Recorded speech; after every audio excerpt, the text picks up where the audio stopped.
Welcome to Coinology, the podcast. You ain't getting no money if you constantly worried about what everybody else got to say. If you constantly got your eyes on what everybody else doing, you ain't getting no money.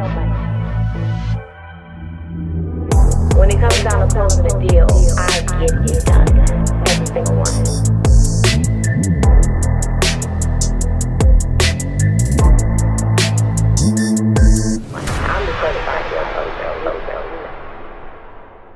Welcome to Coinology, the podcast. Hey, welcome to a new episode of Coinology, Season Trey. I'm so excited to be sitting across from none other. I don't even need to introduce him, but I am Mr. Laterras Whitfield. Welcome. Hey, thank you for having me. Thank you so much for being here today. Yeah, we're going to have fun today. Oh, we're going to have a ball. I know you used to being over here in this seat, right? Yeah. Right. You're here on the press run? Yeah. So how's that been? It's been great. I mean, to be able to go out, get out of my comfort zone of my podcast and allow people to deep dive into my story. I really enjoyed it. Podcasting. How long have you been doing that? Only 3 years. Only 3 years. I launched my podcast April the 15th of 2020 at the top of the pandemic, and God told me to make me my own client. And so I had a video production company. I was shooting content for other people. And then God said, make you your client. And so we were sheltered in place, and I had this whole studio. So I said, all right, let me turn the camera on myself and start sharing my story. So did your podcast immediately, if you guys don't know, if you're under a rock, he owns, and he is the podcast creator of Dear Future Wifey. Were you guys immediately a phenomenon? No, it started off where it was the slow grind. I didn't understand how to market a podcast, so I just focused my energy on showing up authentic and telling my truth. And so I said, one thing that I can control is how I represent myself and operating in authenticity. And so I can't make a person watch the podcast. I can't make someone listen to it on audio platforms. And so I said, I'll just show up, make sure the quality is there. And 3 months later, it went from 900 subscribers to 10,000 in August. Matter of fact, the 3-year anniversary of me hitting 10,000 subscribers on YouTube happened in the month of August. And then September, I grew another 10,000, and I went into October with about 25,000 subscribers. So what did you do differently to jump from 900 to 10,000? Something had to shift. I did an interview with my good buddy, Jay Barnett, and I didn't even know him at the time. Yeah, I know Jay very well. So he came on the podcast and we just talked. It was like a rare moment for people, men, women, to hear two men converse about our fears, things that hurt us in our childhood. And we just talked, and it resonated with people. And it was like, wow, I've never heard men just speak like that. And it was called Heal Bro Heal. You know, Jay is a phenomenal speaker. To see how he has progressed over the years, I'm very, very proud of that. Yeah. But let's go back. Let's go all the way back, okay? Laterras, right. Where are you from? Dallas, Texas. Dallas, okay. All right. Are you from a nuclear family as far as a mom and a dad and Yep. church every Sunday? Yep, church every Sunday, but my father wasn't in attendance. So It was just, matter of fact, my mom didn't even go that much. I grew up in a Pentecostal church, the white Pentecostal. Really? And so, and so the church van would come pick us up, and my mom would just put us on the church van and we would go to church. Okay, was it grandma? Somebody had to make, who was it that was saying you needed to be at church? My mama would always send us to church. And so from a young age, I was going to church. We started out, of course, my mom and dad was going to church, and then my dad got his feelings hurt in church one day and never came back. What happened? He was, back in the old days, you would go to church and visit, and they would always ask, like, do we have any visitors here? And they would ask at the end of service, and they'll ask him, do you have a little word you would like to share? And then he would jump in and share a quick little sermonette, and it would make the audience just go crazy. And so after that happened repeatedly, the different pastors that he would visit, one pastor hurt his feelings, was like, thank you, Brother Whitfield, I've already preached today. And he knew he had a huge calling over his life to minister and to preach. And so when he felt like he was criticized for it, he was just like, you know what? He just never overcame that for some reason. Yeah. Yeah. So did he have a lot of, did you hear a lot of negativity in your household about church? No, not at all. Even my dad was still like, he's 10 toes down with the word, and he would always preach to somebody on the corner if someone came to talk to him at the convenience store or whatnot. And my mom was always anointing my pillow when I was in my wayward stage, toting guns to school and all that. She would always come to anoint my pillows and say, "What happens in the dark comes to the light." And that's so when I knew you the voice of probably God. are a firm believer then that you don't have to necessarily be in the house, the church, in order to be a man of God or a woman of God. I actually believe the opposite. I believe that yes, you don't have to be there per se, but it does help with building community. I believe that this faith walk is not to be done alone, that we need a body of believers. It's almost like going to war. The United States would never just send one person to go to war. All the troops would be engaged in it. They'll have the Air Force, they'll have the Navy, they'll have everybody come when there's a war. And so that's what I believe, that the spiritual war that we're in, it takes all of us to come together and keep each other lifted up. Okay. So brothers and sisters, how many? I have 2 older brothers, 2 younger sisters that I grew up with. And then later on in life, I found I had another sister and 2 other brothers by way of my daddy. Papa was a Rolling Stone. Papa Come on, somebody. How did you find out about them? Got a call my senior year in high school. My brother called me and was like, "May I speak to Dwight Whitfield?" And I said, "He's not here right now. May I ask who's calling?" He said, "His son, Harold." It was like, dun, dun, dun, dun. Felt like it was one of those after school programs or something. I said, "Oh, wow." And I was like, "Huh?"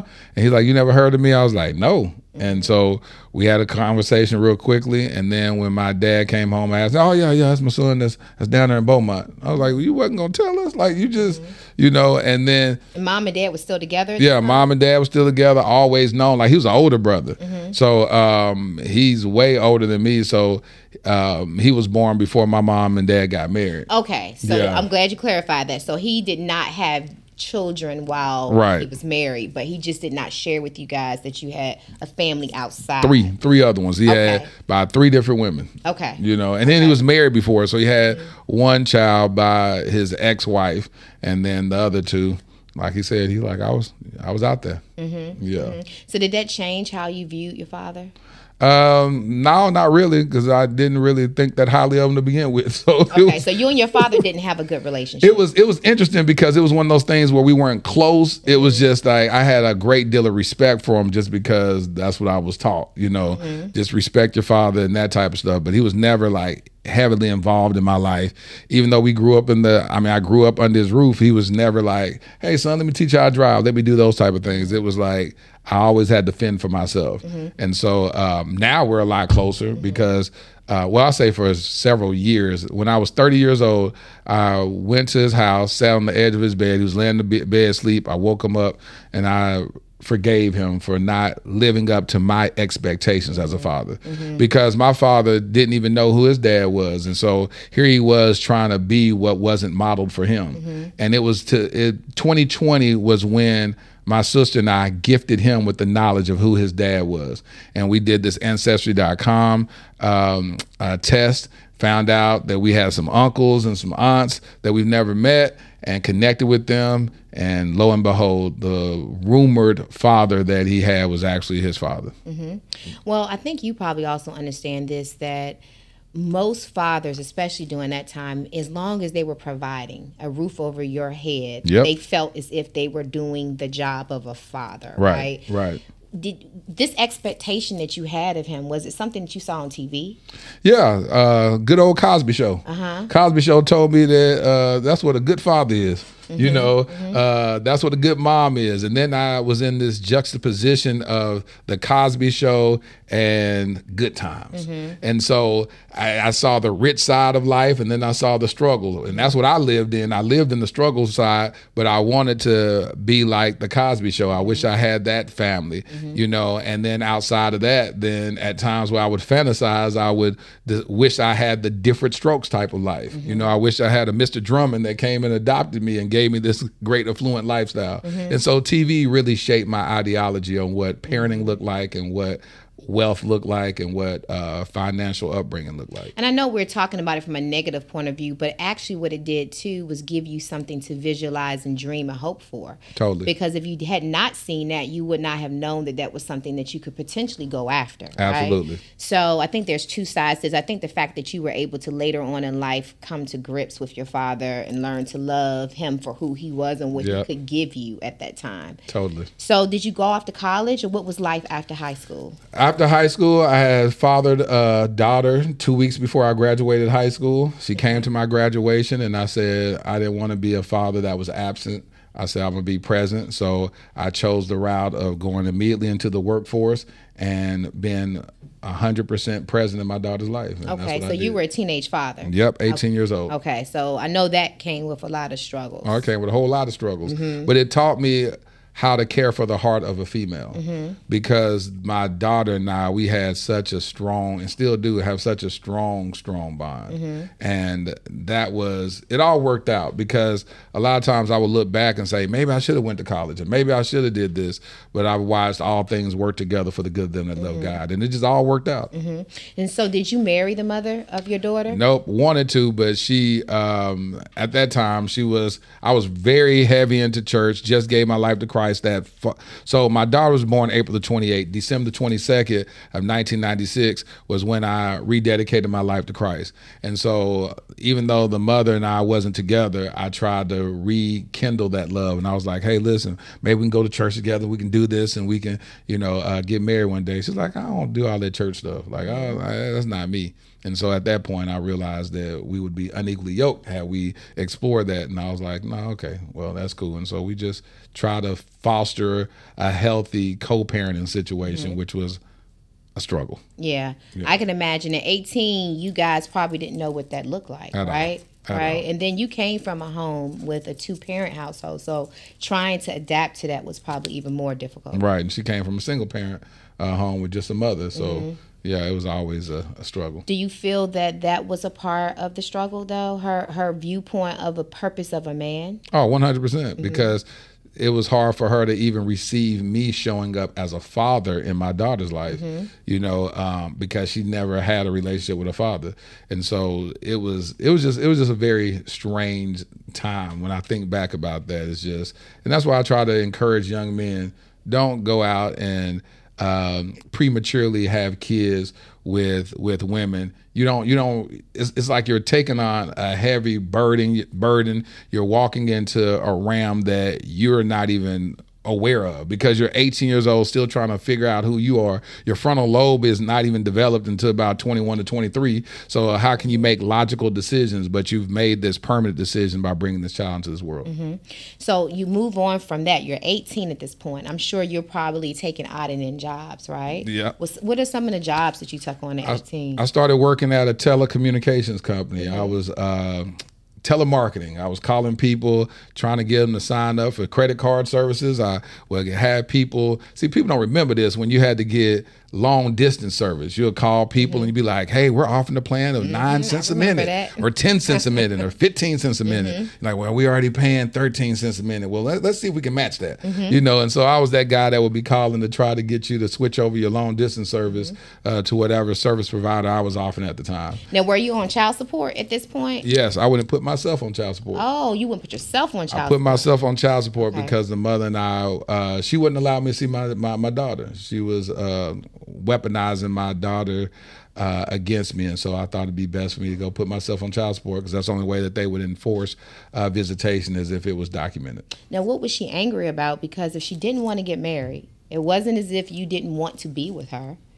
So what was that? What was the anger? I just think it was just a power thing. I have no idea, even looking back at that. I just have no idea. I think that whatever she was going through, which I'm not privy to know what it was, but it was whatever, because she would, 1 minute she'll bring the child over and say, keep her for as long as I want, and then 24 hours later she'd come back and get the kid back. And I was just like, this is weird. So it was a very trying time during that season. So you put yourself on child support to make sure that you could be involved in your daughter's life. Right.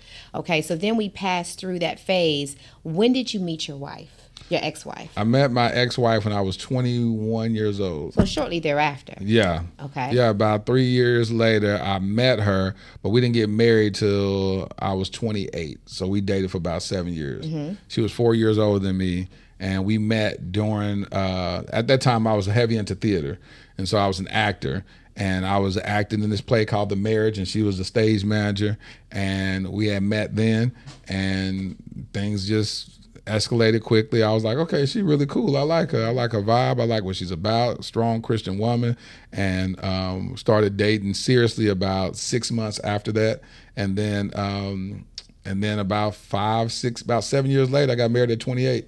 So now what I heard you say is I liked her, strong Christian woman, but I didn't hear you say I fell in love with her. No, because I felt like I didn't even understand the framework of what love meant. It's like, when I married her from a very logical space.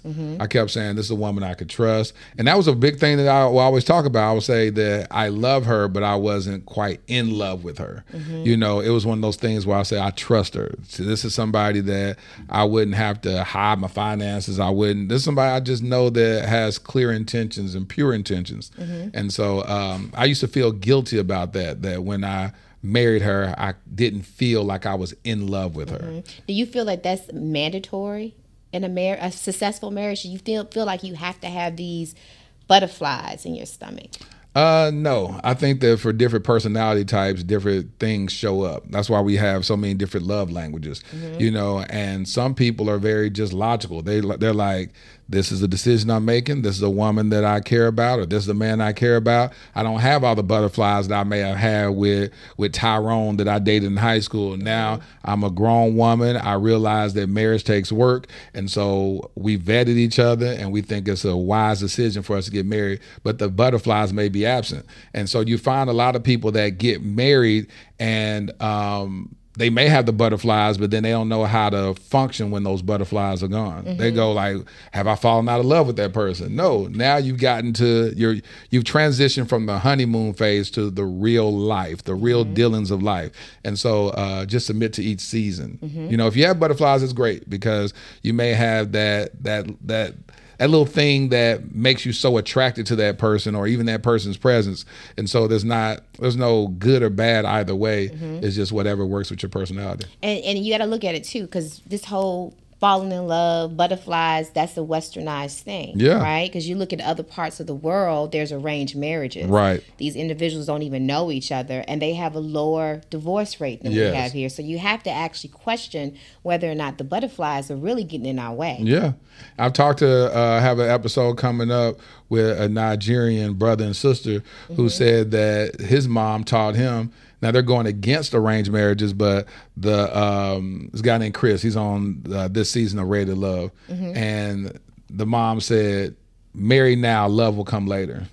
And so I was like, "What? Like, what is that?" He said, "No, marry now, because at the end of the day, saying that you get married for legacy purposes. You need to have kids. You need to make the family big. You need to make sure that you're in alignment with their family so we can all work together as a village and build our community up from a financial standpoint. And sooner or later, you're going to fall in love." That's their ideology. I think that may also come from a perspective of respect. If you can respect the person that's sitting across from you, you can learn to love them. If you don't respect, so let's say that the person that you had the butterflies for, you lose respect for them. Yep, they can't provide for you. They make you feel, vulnerable. You don't feel as if they protect you.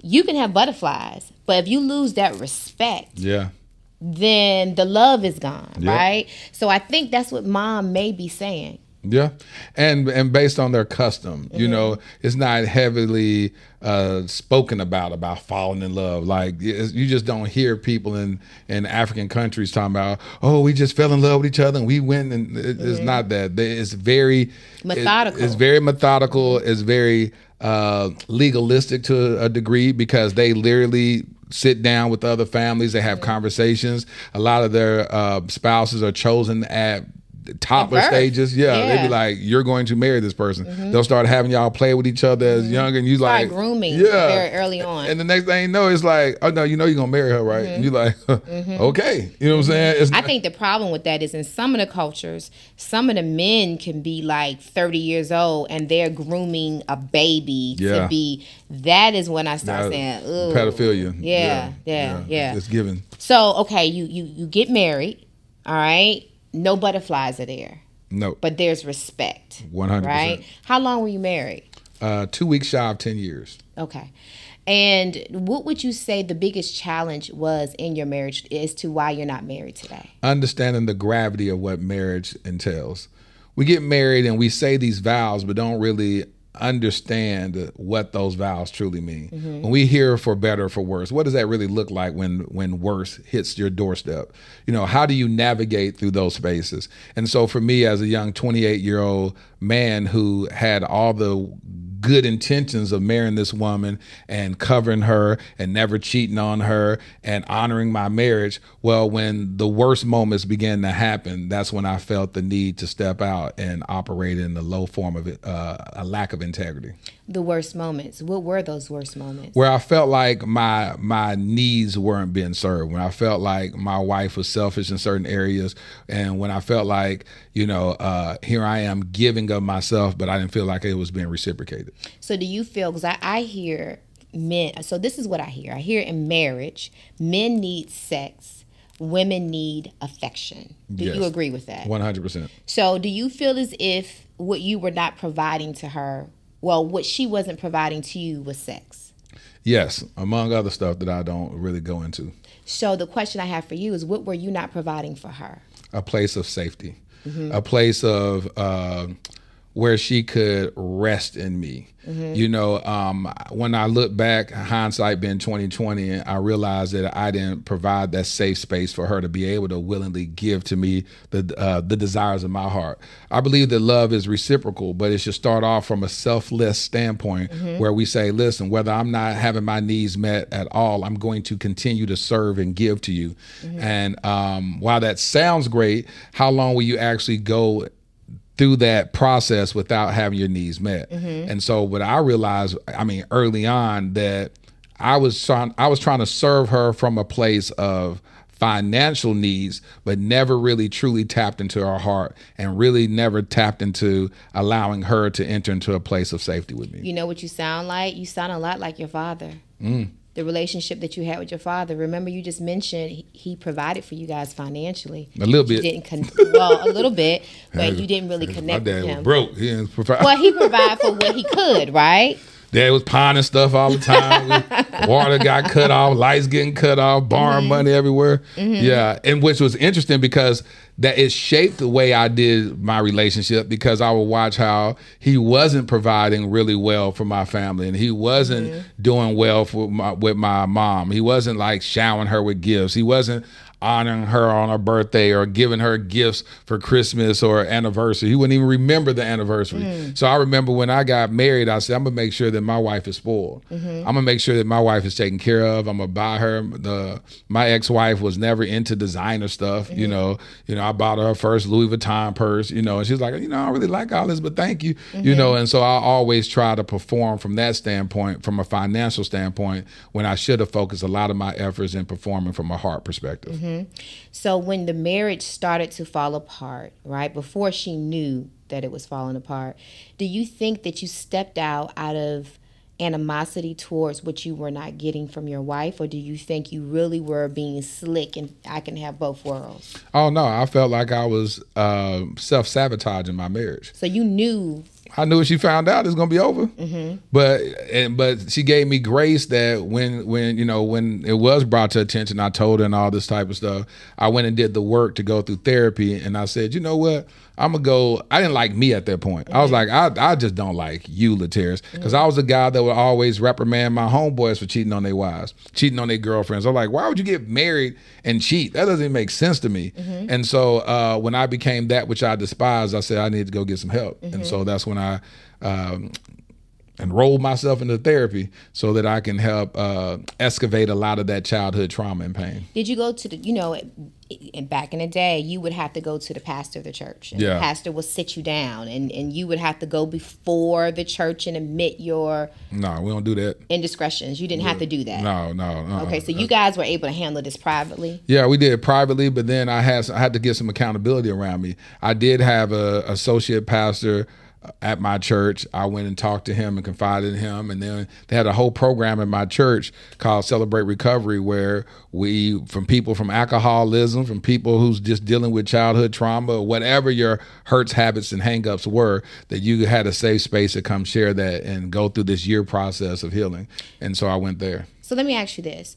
Do you believe in your heart that marriages can happen without infidelity, or do you think that is going to eventually be a part of every marital story? You know, you see people who've been married for 50 years, 70 years, and you're like, oh my God, this is so great. And then you'll talk to auntie and you don't know, your granddaddy or your uncle put me through. Do you think that is eventually a part of every marriage? Absolutely not. I believe that some people have the capacity to actually do marriage right and not have to step out to have those needs met from a sexual standpoint. I've met people who have had relationships where it didn't lead to fidelity.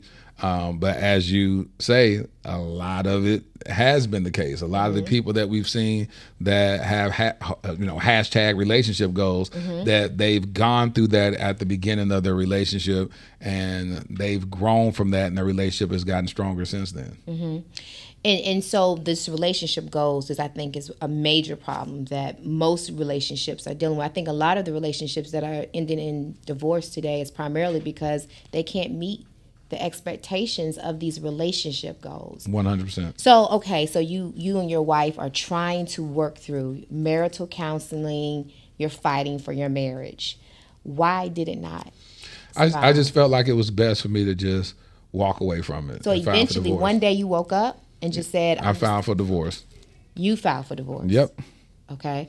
I used to liken my marriage to the cursed fig tree. The Bible talks about Jesus passing by a fig tree that wasn't bearing fruit in season, and he cursed that fig tree. I felt like my marriage wasn't producing the fruit that it needed to produce. Do you feel like if you had not stepped out, it probably could have? No, because it was a problem. That's what ended up leading to me step out. So it's like a catch-22. It's like if I would have... When I look back at it 45, speaking to my 28-year-old self, never invite another woman into your relationship. Never step outside of your relationship and violate these vows that you took. These are oaths that you took. You stood before family and friends and said, I will honor this woman. And so that's hindsight being 2020. But I've seen a lot of relationships recover from that. And what led from the divorce wasn't, me cheating didn't lead to the divorce. I'll just leave it like that. That wasn't what caused me to file for divorce. It was just other issues that I felt like we just wasn't in alignment with. And in marriage, there's ups and downs, there's ebbs and flows. That could have been one of your down periods that you could have. Do you ever look back on your marriage and say, we maybe could have worked through this? Nope. Never.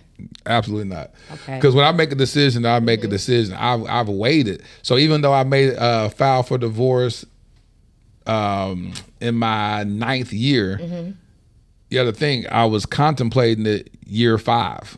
So then you have 4 years of literally like, this just ain't working. But I didn't want to file for divorce because I didn't want to feel like a failure. I didn't want to be the one that you cheated and then you're going to have the audacity to divorce the woman. She hasn't divorced you. And so it was all this stuff that I was rationalizing in my mind and fighting through, fighting with my faith and what my principles were, with trying to keep the marriage together and hold on to the marriage. It was a lot. It was a lot of mental anguish that I was going through for those 4 years.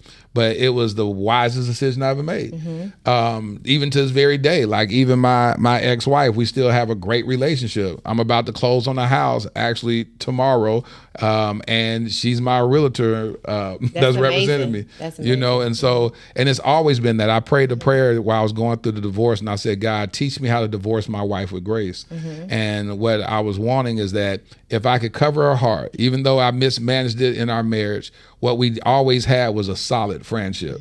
And so I said, if you can show me through strategy on how to cover my wife with grace, then we could actually have this marriage dissolve with minimizing the damage as much as possible. And that's what he did. That's amazing. That's amazing. So you move on from the divorce, and then we fast forward into the right before the pandemic. How did you know that taking the pain of going through your divorce and now looking for that perfect person, how did you know that that was to be dear future wifey? An interesting thing too, I want to touch on when you said looking for that perfect person.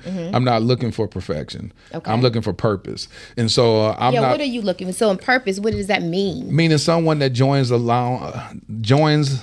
along my vision, alongside my vision, and we do this work together. That our hearts match, our hearts are tethered together in purpose. And so where I want her to join me on my podcast. I want her to be able to flow with me in what I believe God's purpose is in my life. I want us to go and do work in the foster care arena. I want us to go, whether we're adopting kids or she's working with my boys' home I'm about to open up in the next couple of years, Kingdom Royale. I want her to have a heart for kids. I want to have a heart for the kingdom. So I want a woman that joins me in purpose and we do this thing together. Has it been difficult finding that woman? It's been challenging. Yeah, it's just interesting. It's interesting because I hear the dating pool is not all that, and I know it's not good on the side of the women, but I hear from men. I hear you guys say it's not much to choose from over there either. No, it's a lot to choose from. Oh, it is? Yeah. Okay. I say if a man says it's not a lot to choose from, I'm like, where are you at? Like, because quality. Quality. That's the only time I'm talking is when it's quality. Okay. It's a lot of amazing women in this world. Okay. Where I actually talk to my brothers and be like, why are y'all not choosing? You know, because they don't have the ideology that I have where it's like, hey, you need somebody to be on this platform. You need somebody to do this. You need, do ministry. They're just saying, I want a good woman. And then I'm like, if that's all you looking for, I know a lot of good women. You know what I'm saying? It's like, that's all I know is good women. That's all I associate. My friends are good women. And so I would just, any dudes that saying that they looking for a good woman, shoot, holler at me. I'll put you down. Now, how would a good woman that is also in line with your ministry, how would she get your attention though? Just being herself. I say that a man should pursue and not persuade, and a woman should present and not pursue. What does that look like? I always tell people, I give people the cheat code to my heart or the cheat code to my attention. I say, listen, I'm posting videos 3-4 times a week, highlighting my episodes. I read all my comments. So if you leave a comment and be like, hey, listen, I love this episode, this right here, this spoke to me, this reel spoke, blah, blah, blah, blah, blah. I'm reading those comments. I'm a sapiosexual, so I'm turned on by intellect and I'm turned on by wit. So if you're dropping something and it's funny or you're showing me your intellect and I'm like, hold on. Then I'll go to your page, I look and be like, all right, she look nice. Let's see what she's talking about on her page. I go look through your stories. I go look through your comments, see what you're talking about. If it resonates, then I'm going to leave a comment under your stuff. Or I may slide in your DM, be like, hey, I like when you said such and such and such. Girl, where you live? Oh, I live in Atlanta. Oh, you live in Atlanta? Well, I'm going to be there. My publicist Candace got me going to do this press thing. I'm gonna be over there, this weekend. Oh, okay. So it's just gonna always happen naturally. It's not something that has to be forced, just a conversation. But this is the thing. How do you know now that you are a public figure? And I know Candace has to watch out for this, that somebody's not setting you up in them DMs. Well, I have a strong sense of discernment. Like I'm an old player. So I like I told you, I used to be in them streets, even when I wasn't supposed to be in them streets. And so I can hear, and you can only hold that thing so long. And I have a strong sense of discernment. I pray. So if I'm talking to somebody and I see some stuff that's misaligned, then I'm like, And I don't move fast. Like I don't trust a lot of women. I'm not finna be at your house. I'm not about to be at your apartment. I'm not gonna be in close proximity. A lot of the dates we gonna be out in the public. That's you right. know? And so I'm not thirsty. I'm not desperate. And I'm gonna see how long you can last by seeing how long you can show your authentic self, or am I just introduced to your representative? So then we create Dear Future Wifey, right? Yeah. 3 years in, it just seems like this phenomenon seems like it's so much longer than just 3 years. Yeah. But in these 3 years, and you were able to interview some of the most memorable viral moments. The young lady whose wig fell off. Yep. Oh, Just Witty. Yes, that was and that was not anything planned. That No, really that was. Let me tell you something. This woman this is the backstory of that. Whitney is a personal friend of mine. Been a friend of hers for about a year and a half prior to that video taking place. And I would just always give her advice on how to elevate her social media content. Well, one day I called her and I said, I'm gonna have you come on the podcast one day to talk about you being a virgin. And she was like, all right. So then that was in the season of These Dating Streets. I hit her up and I was like, before the end of this season, I'm gonna have you. She called me about a couple of weeks after that moment and said, listen, I don't know when you're planning on having me, but I'm about to take a break from social media. She said, I'm just not feeling it. And I was like, what's going on? She said, she was in tears. And I was like, hold on. I'll tell you what. It was on a Friday. I said, I'll tell you what. I don't have a guest for this upcoming Wednesday. So how about I buy you a flight? You come to Dallas. And I just believe God is going to do something in your life that's going to change your life forever. And she was like, well, I'm going to lean on your faith because right now I don't have any. She said, I'm going to come. I bought her the flight. She flew in Saturday. We went to eat Sunday. I had just joined this church. This was last September. Just joined this church. She came to my new members orientation class with me. After church, we went to record the episode. She said, you got a lot of men looking at your podcast. I may find my husband after your episode is released. She goes in the bathroom, changes, come back. She sits down. I had no idea that was a wig on her head because it's natural. It looks like natural hair. So, hey, I'm a dude through and through, so I can't tell lace fronts from wigs from all of those. I just don't know. So then she sat down and that thing started slipping. And the more it kept slipping, that bad boy fell off, and I was just like, woo. I don't know what to do right now. That, I think, also had the podcast go extremely viral. Yeah, it took off. That video got over 100 million views. Yeah, I was like, oh my God. So she didn't ask you to cut it out? Yes. In the episode, I left everything in there. And she was like, are you going to leave this in? Because I didn't want to cut it out. And then I don't edit my episodes. We just talk raw. So she was like, you going to leave that in? I said, yeah, I got to, because I don't edit when we talk, we talk. And so I said, that's what makes my podcast so authentic. And then she just said, wow. And then she said, well, hey, I've surrendered it to the Lord.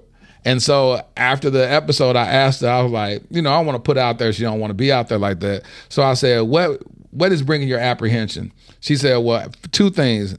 A, people always give me compliments on saying I'm wearing my natural hair. And I'd be like, thank you, sis. And she said, so now they're going to know I'm a fraud. And she said, and I said, nigga, on the podcast. She said, so I can't, I don't want people to know as a Christian, I use that word. I said, girl, be yourself. It don't matter. And then I said, matter of fact, here, I normally don't let people preview their episodes before I release it. I said, but here, come in the room in my editing suite. And then she looked at it and I said, is it that bad? And she was like, you know what? I don't care. Just go ahead and do what you do. And change the life. Did it work out? So it worked out in her favor? Changed her life. The Changed girl went from 177,000 followers to over 600,000. I got her a brand deal. I actually started managing her. Got her a brand deal from the wig company, in which the wig that she was wearing just so happened that they watched my podcast. So he was leaving a comment on my YouTube channel, and I was like, hold on, they over trying to get clout off your wig. She was like, that is the wig company.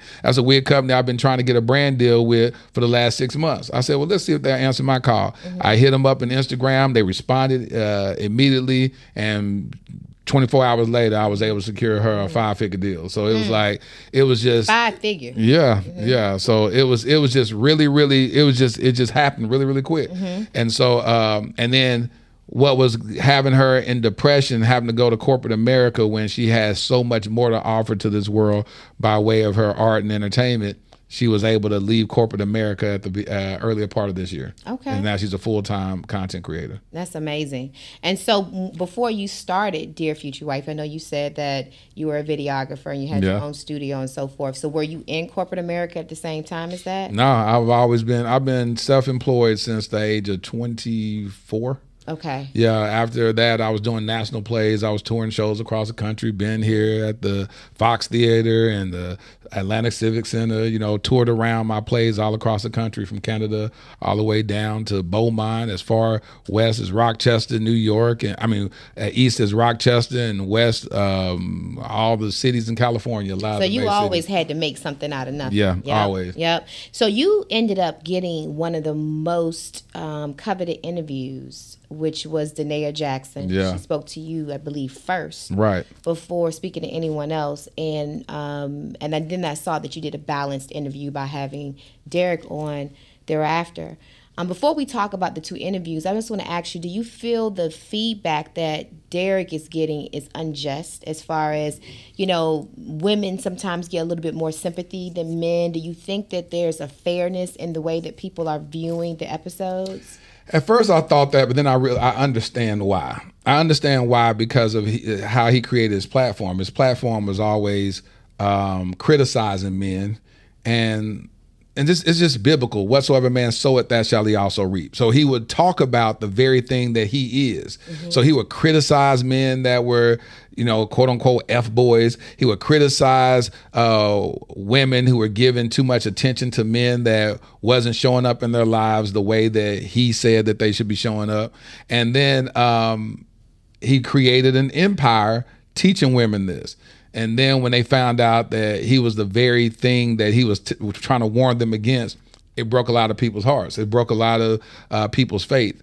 Then you have her come on to do this apology video with him. She's not shown in the best light. Mm-hmm. So now they're looking at like, wow, here's this man that's always making sure that he looks great in all his interviews, and now his wife is put out there like that, mm-hmm. which made me be very intentional on how I repositioned her back to the world. So I made sure that we had a makeup artist. I made sure that she, you know, I talked to her. What are you going to wear? How are you going to have your hair? All this, because I didn't want her to be beat up again while trying to share her truth and share her heart. She looked amazing. You did an excellent job with that.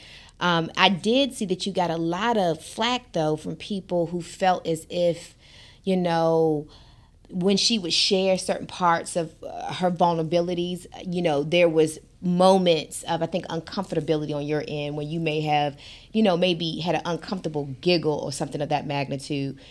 How, you know, interviewing her, knowing what she's going through, seeing the feedback that, because, you know, everybody's going to be judgmental sitting on the other side. They didn't have to go through it.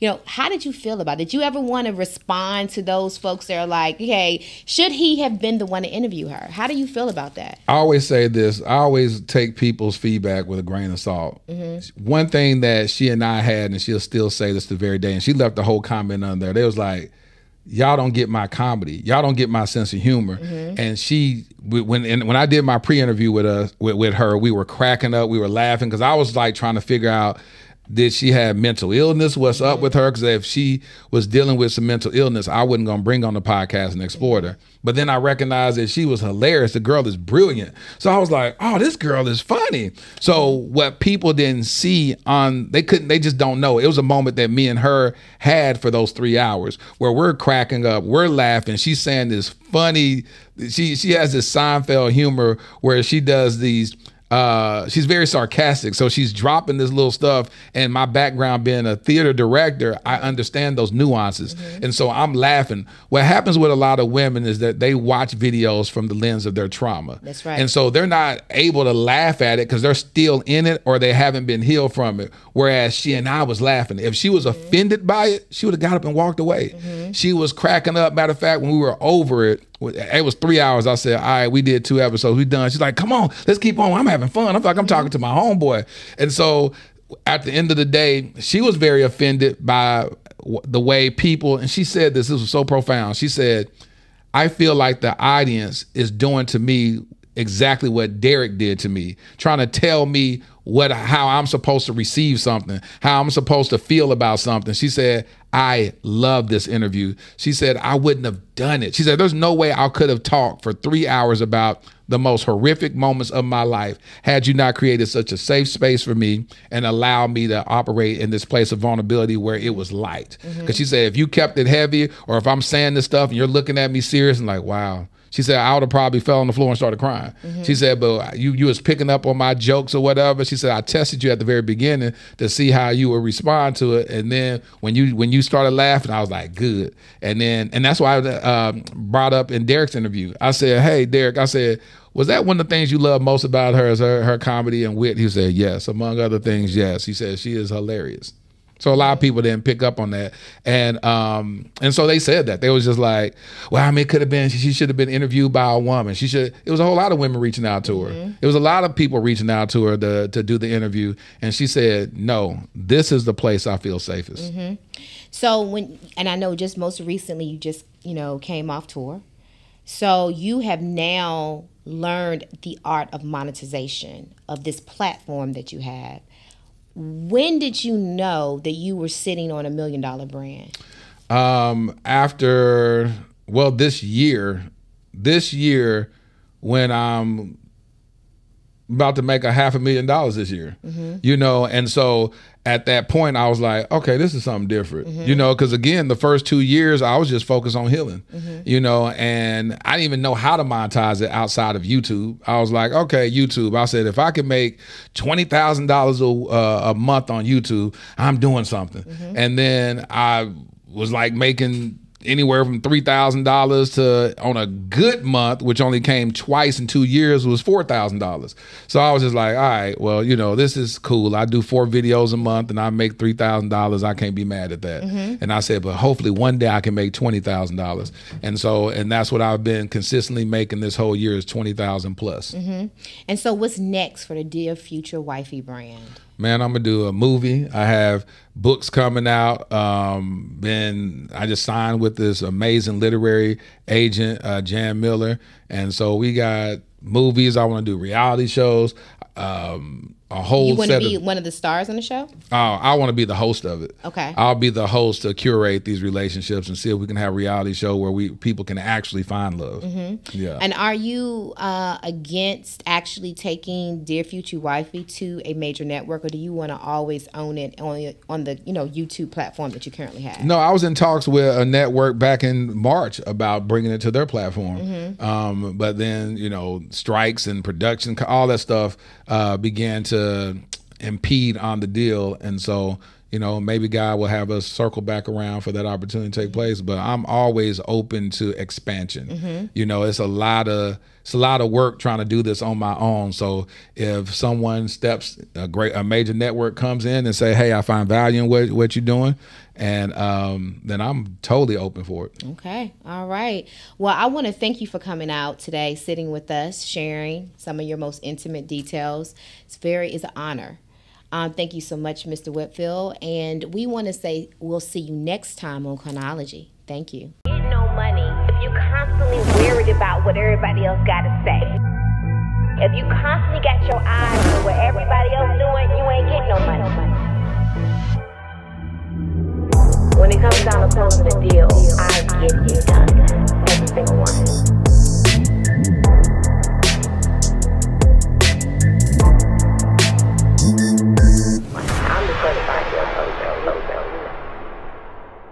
Welcome to Coinology, the podcast.